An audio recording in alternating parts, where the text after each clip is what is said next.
So really been phenomenal move on MRF, and that stock now at lifetime highs. In fact, we have Amrish Bariga and Mayuresh Joshi joining us for our closing chat. Sudarshan Sukhani will also be with us. Good afternoon, gentlemen. Good afternoon. Amrish, first a word on MRF. Are you surprised by the pace at which it's gone back to its previous highs? Not really, because the tire sector as such should continue doing well, especially the way the oil prices are down and expected to remain down. At the same time, here with the sort of a small equity which they have, it's not very surprising the way it's moved up. Okay, well, Mayuresh Joshi also joins in for the closing chat. Mayuresh, the stock of the day clearly has been HCL Tech. It's now down almost 7% and on big volumes post its numbers. What would you advise investors to do now? Afternoon, Sonia. Yes, I think the numbers are a tad below market expectations, but more or less in line with what we were estimating at Ardent, both in terms of how the US revenue growth has happened or even in constant currency terms.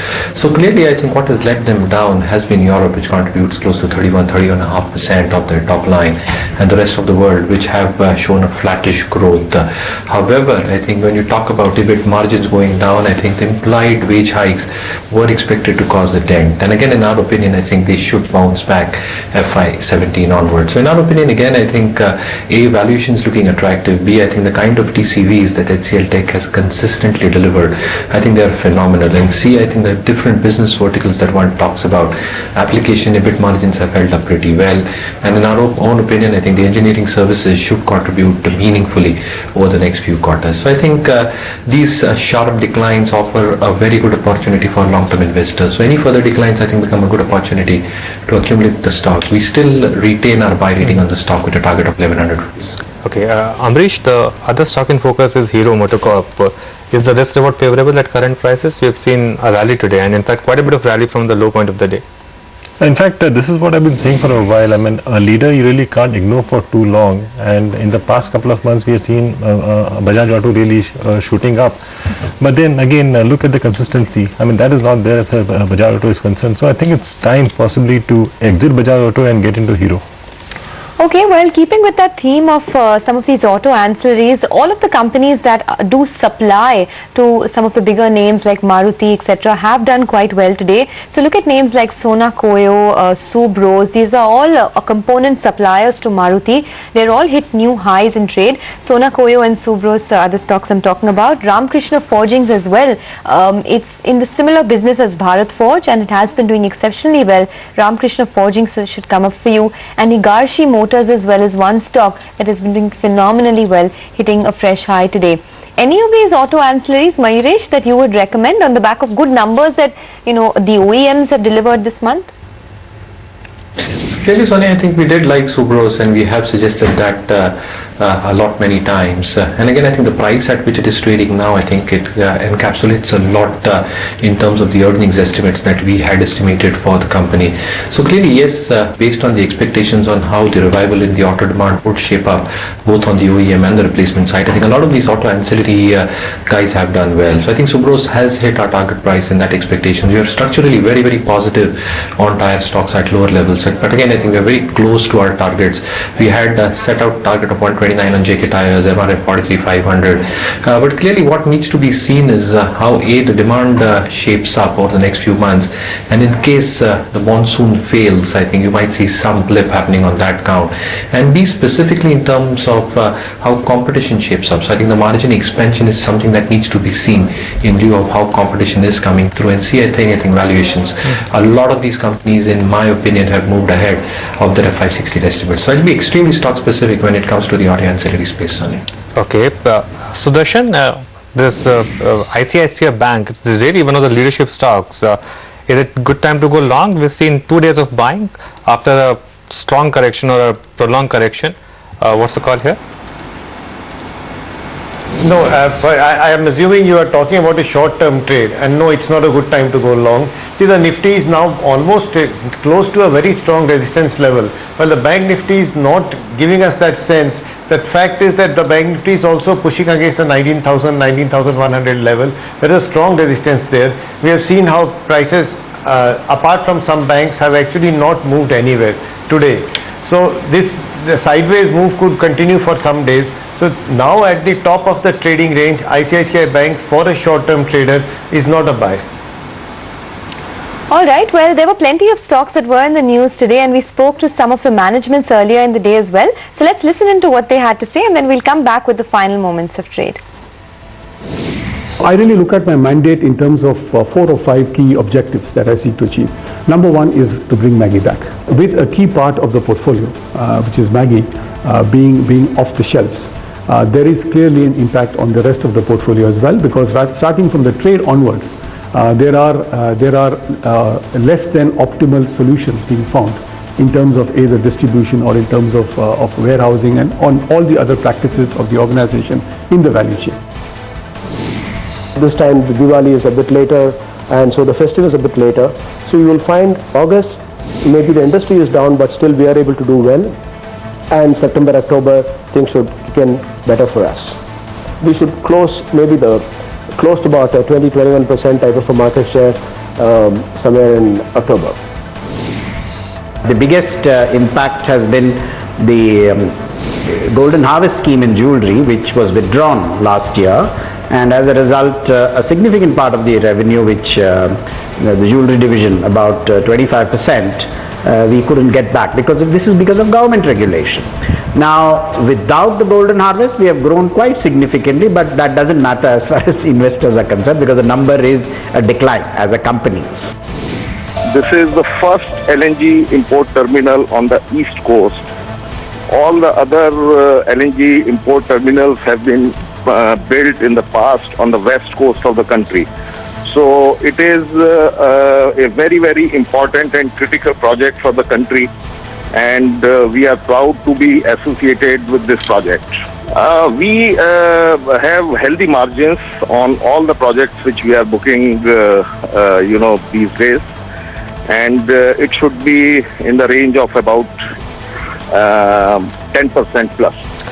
Okay, let's get back to the market then. It's almost in the red now, and really the stocks that are leading it down now, HDFC Bank, clearly, apart from the overall banking picture, HDFC Bank is moving in different direction, now trading at low point of the day, and HDFC as well. Both these stocks have actually declined quite a bit and have led to this nifty decline. As you can see, HCL Tech, of course, has been a big drag on the market ever since the morning, so 9 points lower because of that. But the Nifty now just about 4 points in the green is what we have. Mayuresh, we have seen quite a bit of dip in oil marketing company stocks. Is it a good time to buy, or do you think this story may have run its course, at least for the time being? Afternoon, Anuj. I think a lot gets priced in my opinion, specifically if you're talking from a short to medium term perspective. The foil and crude prices clearly reflective in terms of how the under recoveries go down for these OMCs. It also reduces their debt to a large extent, which means that the interest and finance costs on the balance sheet goes down significantly. Again, I think the other aspect that the market is looking at is increasing these marketing margins, and that will clearly have an impact when it comes to... Okay, Mayuresh, we'll just come back to you. We're having some audio problem. We'll just sort that out and be back with you. Amrish, same question to you. BPCL at 900, HPCL at 910. What's the call here? No, I'll not buy fresh at these levels because I don't think there are any new surprises which can come from these companies. We have seen enough surprises, positive surprises in the last 1 year, and that's the way these stocks have moved up. They have become multi-baggers. But from here, do I expect either 20, 25, 30% move in this year? I don't think so. So, surely will not buy fresh, but possibly hold on to the positions. All right, well, let's cut across. The finance minister is speaking on the logjam in the parliament, so let's listen into what he has to say. Discussion and resolve the issues relating to the stalemate. There is absolutely no basis in comparing what happened in the 2G case and the present case. In the 2G case, the whole issue was debated in Parliament for 3 days.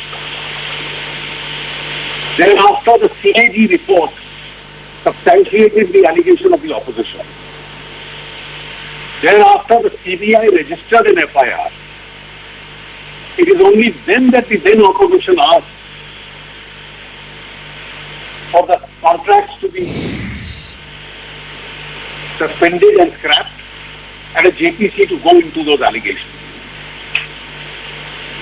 Nothing of this kind has happened at the moment. There is no FIR, there is no charge, there is no CBC, no CAG. No basis in the allegations which have been made. On the contrary, the allegations against Mr. Shivraj Singh Chauhan, the SIT appointed by the Madhya Pradesh High Court, which was accepted by the High Court, came to a prima facie view that the Congress party's documents are forged. And therefore, to expect a chief minister to resign on the strength of forged documents would be completely unfair. From the all-party meeting, it was clear that most political parties want the stalemate to be resolved. Even in the Rajya Sabha today, members have tried their best, and these are not only members supporting the government, but even most opposition parties. They were finding good reasons to have a debate on some subject or the other, and this went on for an hour. And therefore, since that is the overwhelming desire of the members, a small minority should not hold the house. It's a statement being made by Arun Jaitley. All right, that was the finance minister. Just about 1 minute left for markets to close. So we'll just recap the closing rates and get back to our guests. It was really an amazing kind of day because the market, after all the pulls and pushes, is going to end flat on the Nifty and the Sensex, that is. But in the mid caps and bank Nifty, there were quite a few gains and quite a few gainers. But on the index, on the Nifty, that is, let's start with the winners first because it is likely to be a green day by the end of the day. State Bank of India was up 4%, Bank of Baroda up 4%, and ICICI Bank up 3%. So the top three banks were the top three gainers in trade today. Apart from that, you had PNB as well. Actually, you could add fourth one, 2.6% higher. Bosch was up 2.5%. Then what do you say about Maruti? Another 2.5% gains on that one. So new lifetime high. ITC was up 2%. Then you had Tata Motors, Sun Pharma, and Cipla doing well. On the downside, clearly, stock of the day, as Sonia pointed out earlier, was HCL Tech, down 6% after the numbers. Vedanta was down 2.5%, and a stock we just discussed, BPCL, was down about 2%. The real pressure on the market, though, today came from the HDFC twins. HDFC Bank was down 1.5%, and HDFC was down about 1%. Larsen as well, down about almost 1%. What about the mid-cap action, Sonia?